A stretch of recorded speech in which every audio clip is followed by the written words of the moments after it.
J'aimerais bien dire leçon 2 évoquée hier, comme on a continué ainsi, comme on a vu hier, le sens profond de la cartographie chinoise euh, sous le vœu de l'empereur chinois et pour se montrer, pour contempler son pays, etc. Donc on a bien expliqué, c'est mon dessin fictif, narré, ou simplement un jeu, disons, comparaison, un exercice de style à la chinoise pour montrer en contraste une certaine différence de style de narrer en peinture, c'est-à-dire montrer avec la perspective et sans perspective, et statut de souverain,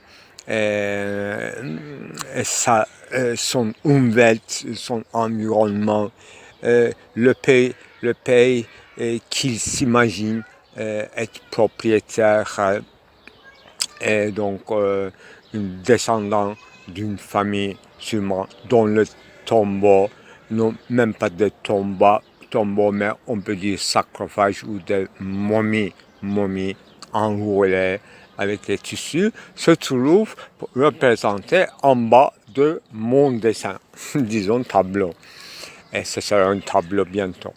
Donc tableau, on représente toutes les frontières, disons, basées sur les quatre éléments de la nature, donc voué à quatre vents, ouvert à toutes les flammes, à toutes les péripéties de la terre. C'est le monde qui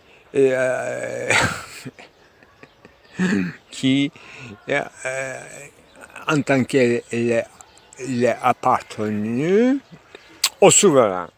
C'est ça, la représentation, auto-représentation du souverain par rapport à un graphène, qui fait une cartographe picturale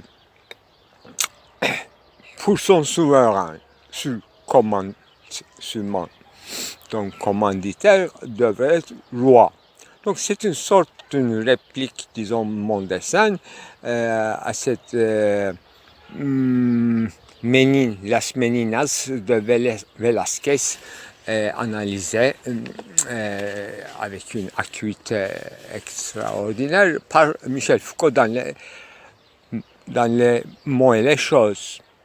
Mais en plus de cela, effectivement, il y a un certain nombre d'animaux chinois, disons, avec leur nationalité endémique, qui se couraient dans cette carte vers, disons, ouest, vers la gauche du tableau.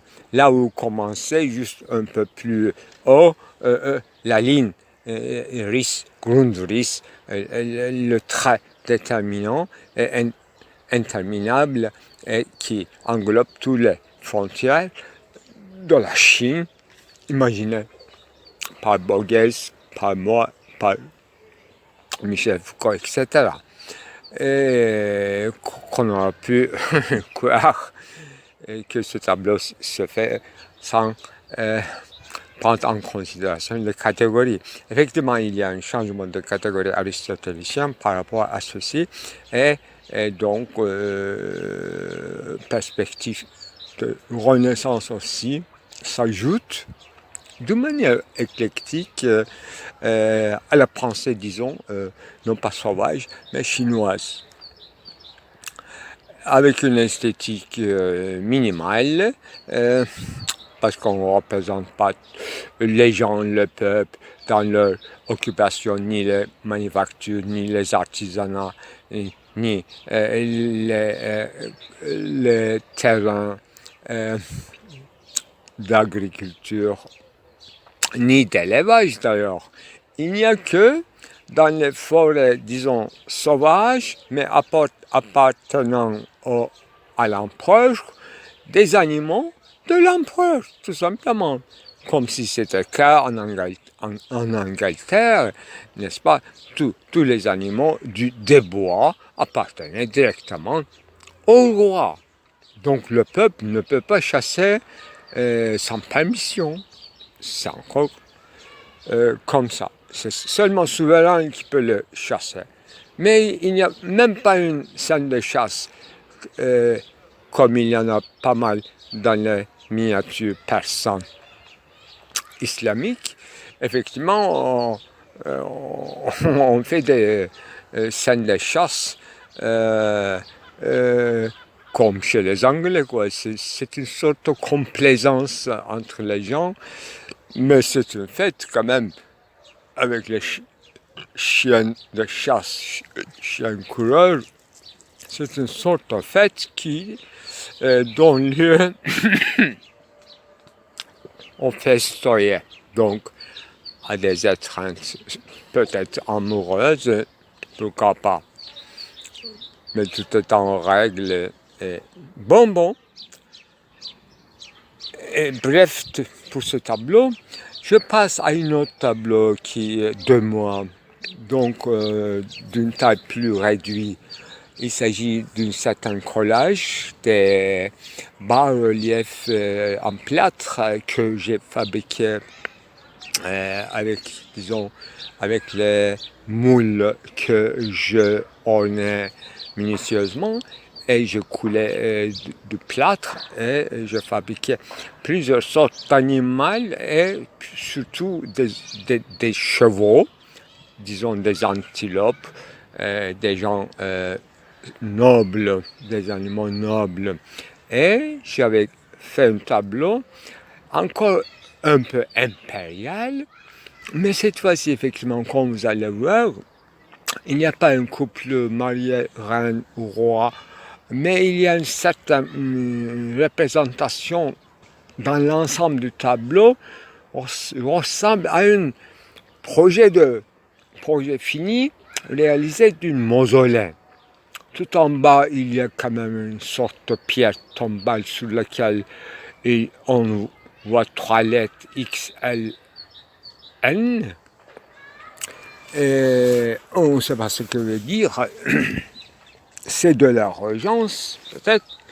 Eh bien, donc, il y a une continuité quand même en ce qui concerne sur le contenu de la représentation de la souveraineté, parce qu'on montre les animaux, surtout les animaux domestiques, nobles comme des chevaux, vigoureux quand même, comme on peut en voir mais bas-relief, coloré, etc. Et ce tableau, effectivement, fait en 1991, et je suppose, à Paris, même plus tardivement. Donc, ce tableau est un peu souffert et a perdu quelques accessoires de munitions. Ce que j'appelle les munitions, c'était des éléments qui encadraient chaque bien du souverain. Il y a 2 souverains, hein, et ici, dont les masques mortuaires sont visibles, et une 3e dans la même lignée, et dans le, disons, stade supérieur, il y a cheval. C'est bizarre comme dynastie. On ne peut pas dire tout de suite romain. On peut seulement dire qu'il s'agit de Mitra dans les airs romains, parce qu'il y a quand même des bas-reliefs ou des ressemblent par leur blancheur plâtrée, etc., à des airs un peu romains, pas trop grecs. Et je sais par une connaissance empirique que dans les mosaïques byzantins, on représentait pas mal des animaux, non pas seulement dans les scènes de chasse, mais en jouant dans le bois entre eux. Donc on représentait divers animaux en même temps et c'était assez joli et rare quand même. Bon, ça, mon tableau, c'est beaucoup plus rigide qu'une scène de vie familiale ou quotidienne des souverains ou des féodaux, mais figé, vraiment figé comme un mausolée. Donc c'est une sorte d'écriteau ou une écriture de tombeau, une représentation tombale, mausolée.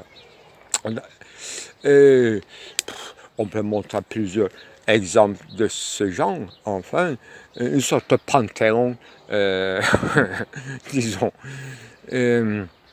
Voilà. Mais les animaux sont, constituent une sorte de point de connexion entre deux tableaux que j'interprète de moi. Donc l'un, ce sera un conte de souveraineté chinoise et l'autre, c'est plus occidental, mais encore basé sur le bien, sur les animaux qu'on a comme des biens et qu'on a peut-être ensevelis ensemble dans une grande tombeau, dans un ensemble de tombeaux, dans une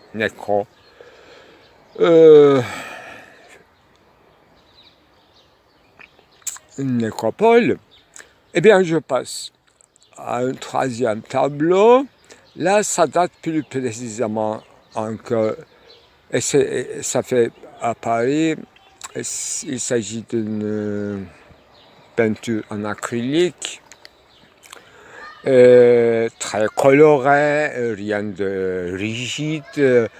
C'est fait en 1991, c'est bien écrit. Le titre renvoie à un vers de Dylan Thomas.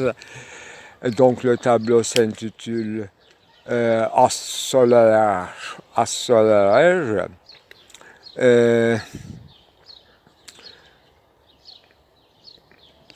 Tu es le soleil d'une autre rue. La mort, virgule, la solaire, le soleil d'une autre rue. Donc, ce vers est quand même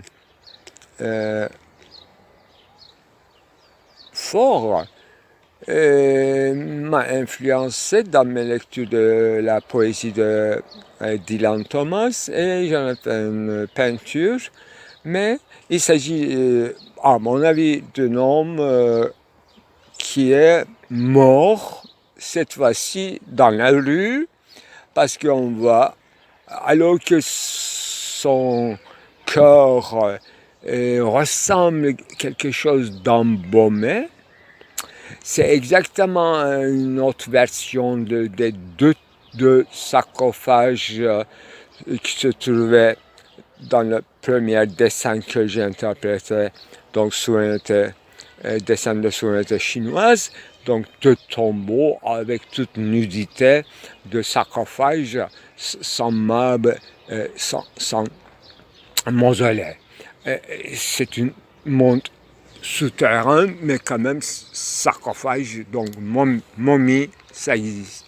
Cette fois-ci, cet homme aussi, c'est non pas enseveli, mais par terre, peut-être sous la pluie, dans une ville, parce qu'on voit une sorte de, comment on dit, une égout, voilà, une couvercle d'une égout citadin, juste près de sa tête. Donc, il est peut-être sous la pluie, il est tout seul, il est ouvert à toutes les conditions météorologiques, mais il est quand même entouré d'un certain sarcophage tout de suite. Voilà. c'est bizarre, comme si quelques cadavres étaient perdus dans la rue, une rescapade d'une morgue. Ça peut être la rue de morgue. Bon, il ne s'agit pas d'un assassinat, on ne sait pas la causalité, mais le tableau jonche des rayons de lumière obscurs de diverses couleurs. C'est comme s'il s'agissait d'une fleuve, d'une Hadès, une fleuve de Oronte, donc ça coule, le cadavre coule par sa forme, par sa posture transversale, ça coule. Donc une image de rivière, dans le premier dessin, ça représentait une certaine descendance d'un temple, d'une famille royale, c'est tout. Non, les autres vagues de la mer Océan, c'était plutôt la force naturelle qui était confiée au souverain chinois, etc. Donc, il y a une thématique de l'eau, aqua, la fleuve.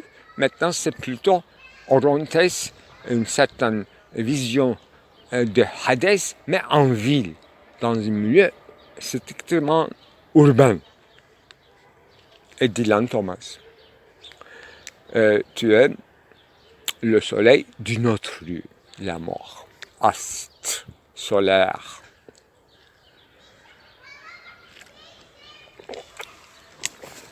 C'est déjà assez Franco-Humbert comme poésie, porte beaucoup de raccourcis, beaucoup de rapprochements, etc. C'est très fort. Donc, j'en ai fait un tableau comme ça.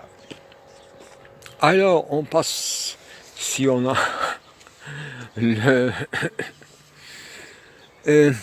la fleuve, voilà.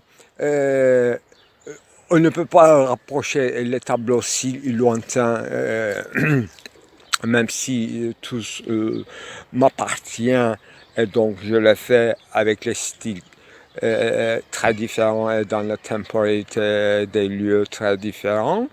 Il y a un fil conducteur, donc une sorte d'iconographie, qui nous aide à lire et lier ces tableaux ou dessins entre eux. C'est, disons, d'une part sarcophage ou élément de la mort, d'autre part rivière, disons. Mais on va ajouter, je crois, enfin, on a passé, je crois, au troisième, mais je vais passer un quatrième, et ça va finir, je suppose. Et il y aura un cinquième qui sera une pierre granit, une petite taille, une sculpture naturelle, c'est-à-dire, c'est pas moi qui l'ai fabriqué, mais ça ressemble à plusieurs rochers que photographie et je vous montre comme s'il s'agissait de grands tombeaux préhistoriques. Et aujourd'hui, enfin, j'ai même remarqué sur ces tombeaux. Effectivement, j'habite et je suis actuellement dans les proximités de ces lieux-là. Un croix vraiment byzantin. Et ça se trouve déjà en Byzance.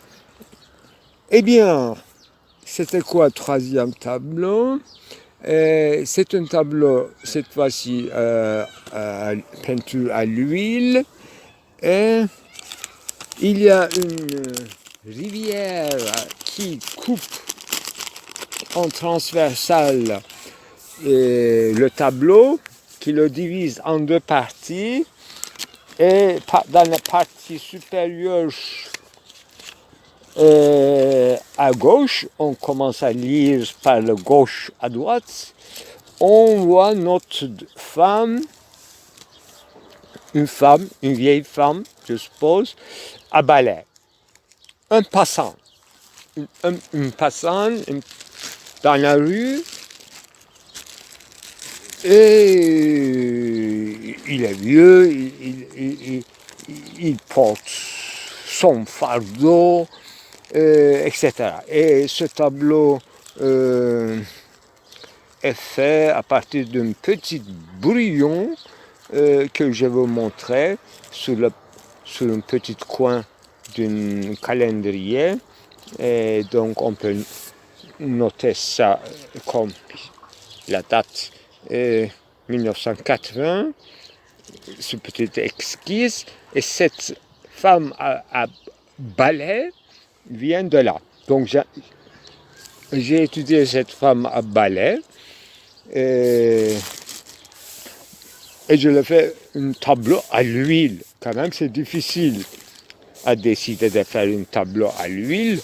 Et dans le tableau, comme je disais, il y a une fleuve toute verte, une verte d'émeraude qui traverse en transversale et qui coupe en deux très nettement le tableau. Donc, dans la partie supérieure, donc dans le commencement, on trouve cette femme vieille à balai, mais ces femmes-là, dans le tableau, dans l'horizon, se multiplient. Il y en a pas mal de ces genres de femmes presque identiques. Des femmes à balai qui se promènent dans la rue, elles sont des simples passants. Il se passe quelque chose. Juste presque face, comme une scène de rencontre de cette femme à balai, il y a une statue, une femme vraiment femme, dont le visage ou la tête ne se fait que des lèvres bien amples. Donc il s'agit d'une statue sûrement de Vénus ou Aphrodite. On voit bien clairement qu'il y a cette statue de femme est érigée sur un socle en marbre. Et ça se voit que ce n'est pas une femme réelle. Et l'autre femme avec balai, dans la première version en dessin, il n'y avait pas de balai peut-être, mais il y avait un sac de course. Donc une femme vivante, bien vivante, dans la vie quotidienne. Et l'autre, c'est une statue figée, mais une femme extraordinaire, c'est-à-dire avec les grands, amples mamelons, les fesses, une lèvre qui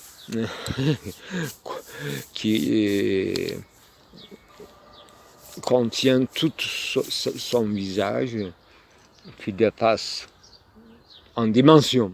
Voilà, une dimension exorbitante des lèvres qui constitue la tête de cette femme. Et c'est tout. Une rencontre bizarre et c'est tout. Il y a sur la partie supérieure, divisée par la fleuve. Donc, dans la vague fond, on voit certains sigles qui se répètent, qui constituent très abstraitement une figure humaine inachevée. Et donc, on descend, avant de descendre en bas du tableau, donc passer l'autre côté de Hadès ou Orontes, parce que c'est une fleuve qui n'est pas normale, c'est une fleuve qui ressemble à un serpent avec une grande tête vers la droite, et il y a un grand yeux qui rayonnent comme des rayons de soleil.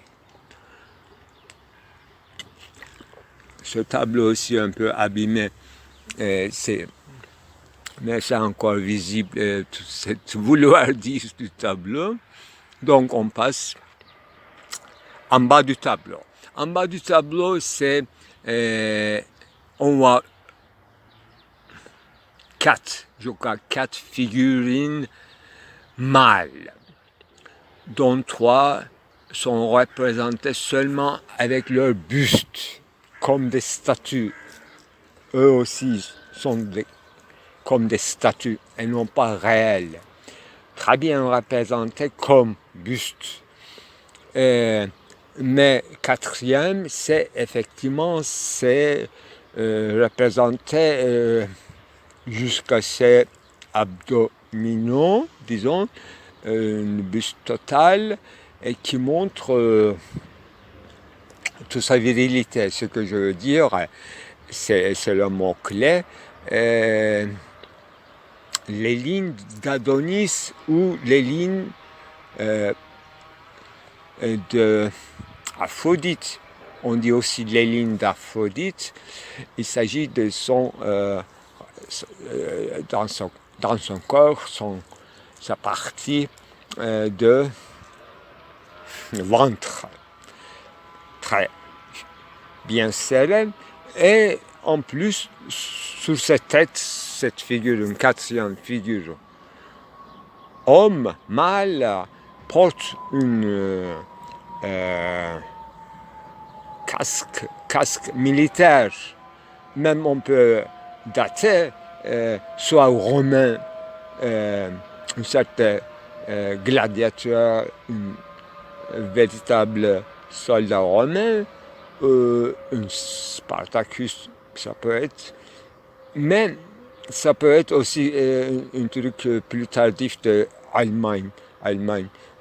Ils aimaient bien porter, les militaires, des casques en acier avec une pointue sur la tête. Donc on voit tout ça dans la partie basse qui ne constitue que des statues ou des militaires figés hors de la vie réelle.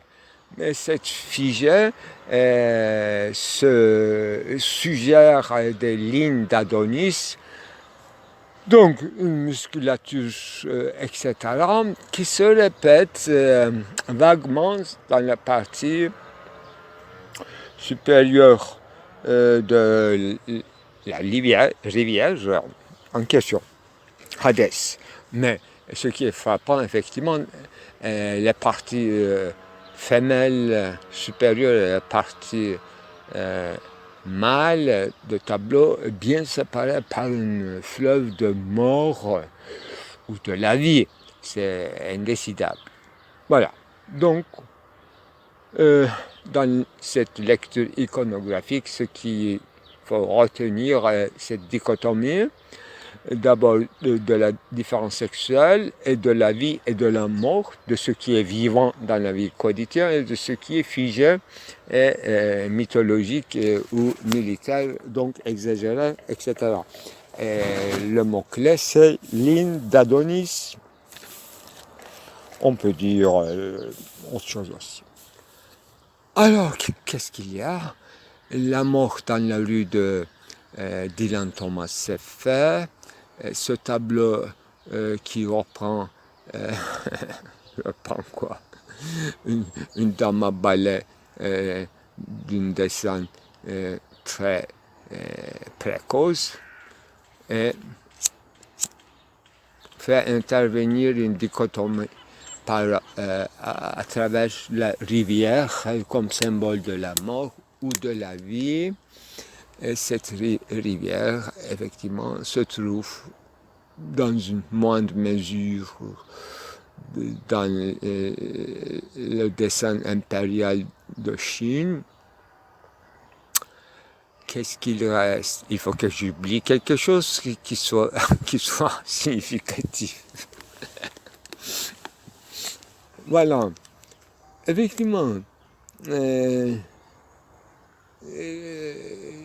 des tableaux si différents, donc chinois ou romains ou mitra, ou l'autre, une scène de vie quotidienne. Je n'ai pas parlé assez du dessin que j'ai fait un remake il y a quelques années,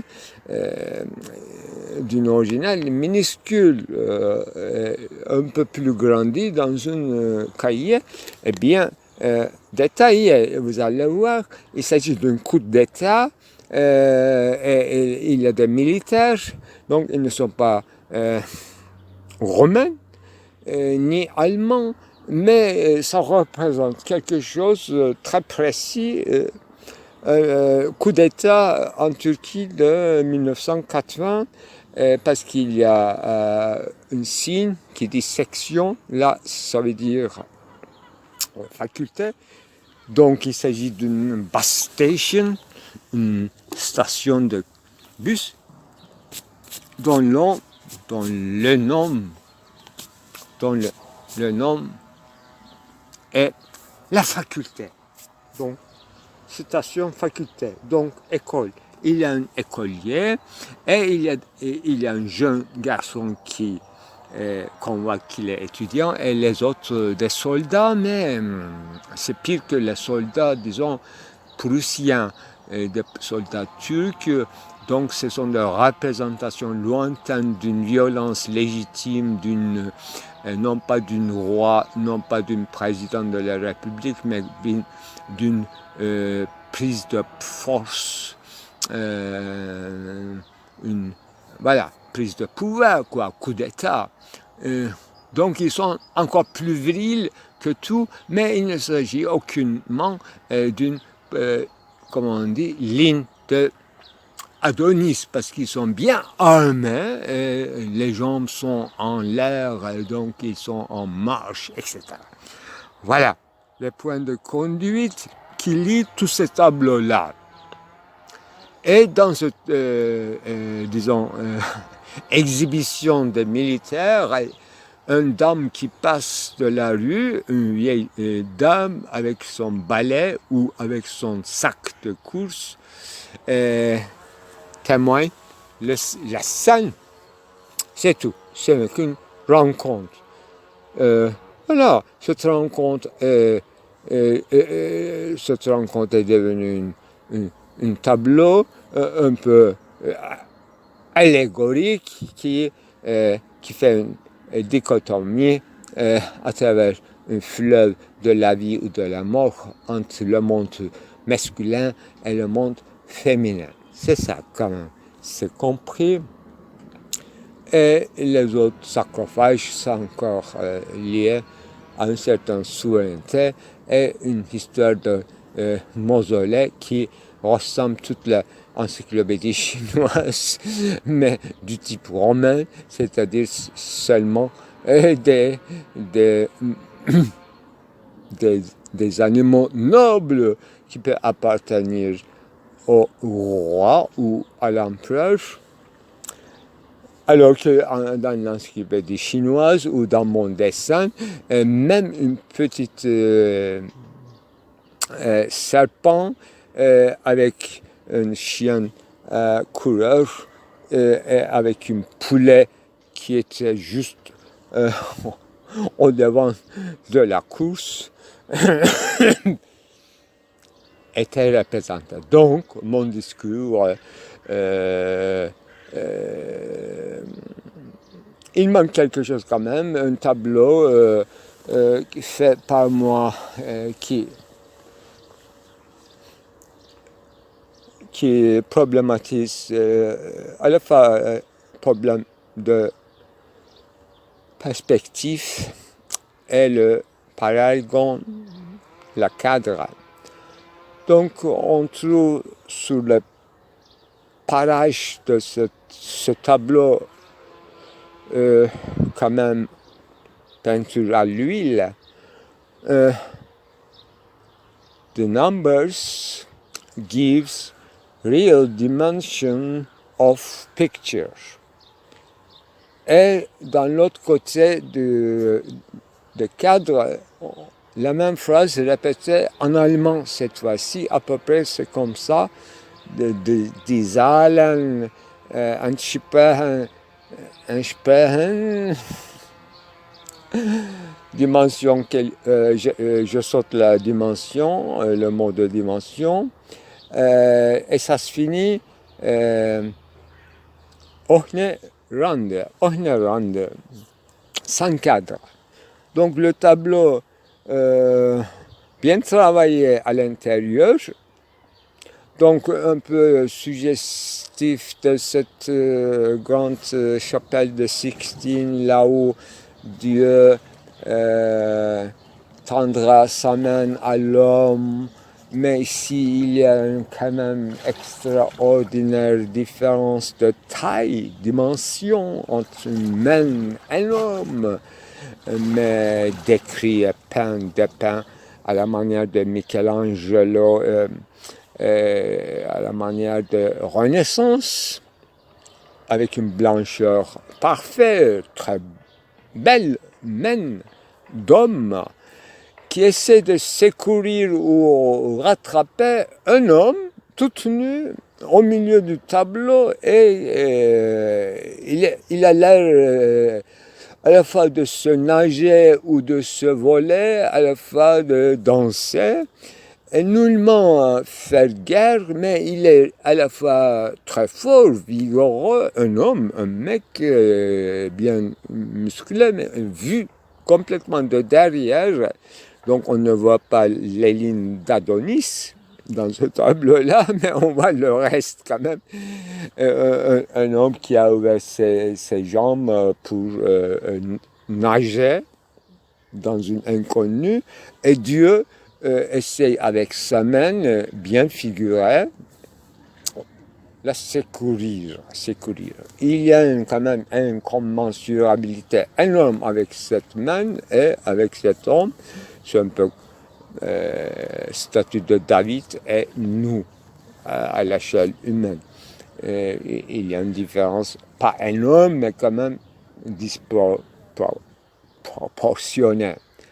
Donc cet homme dansant ou nageant, bien représenté comme vivant, mais la main aussi, c'est complètement kinétique, qui a une intentionnalité de tenir. La main de cet homme dansant, donc en toute indifférence ou de gaieté, disons. Et dans le tableau, on voit des autres choses, tableau dans le tableau, une sorte de jeu de répétition de cet homme. Donc on voit à l'extrême droite encore un homme coloré, lui aussi comme dans les chapelles de Sixtine nu, et à l'extrême gauche on voit un homme assis aussi. Est-ce qu'ils sont des témoins ou des observateurs? On ne sait pas, mais Dieu, est-ce qu'il est réel? La main de Dieu, toute blanche, n'est pas réelle. C'est frappé d'une irréalité par sa grandeur et par sa dimension. Donc seulement dit les cadres, les écritures en anglais et en allemand, seulement les nombres. Zahlen peut nous donner des dimensions réelles, 104. Et on cherche le titre du tableau, derrière le tableau, et on trouve ce mot, le titre, et se trouve dans le cadre. Donc, tout ce qui est écrit. Honnête. Rand veut dire sans cadre, un tableau sans cadre, sur le cadre duquel on écrit des choses sur la dimension et la perspective et sur le chiffre, et on dit que seulement les chiffres peuvent décider. Mais quel zahlen, quel chiffre, c'est une affaire de chiffres, donc proportion, géométrie. Pour les dimensions réelles, s'il s'agit de savoir ça, mais grandeur de Dieu demande de secourir ou pas, est-ce qu'une affaire de chiffres ou pas? Voilà, un point, c'est tout. Je ne peux plus.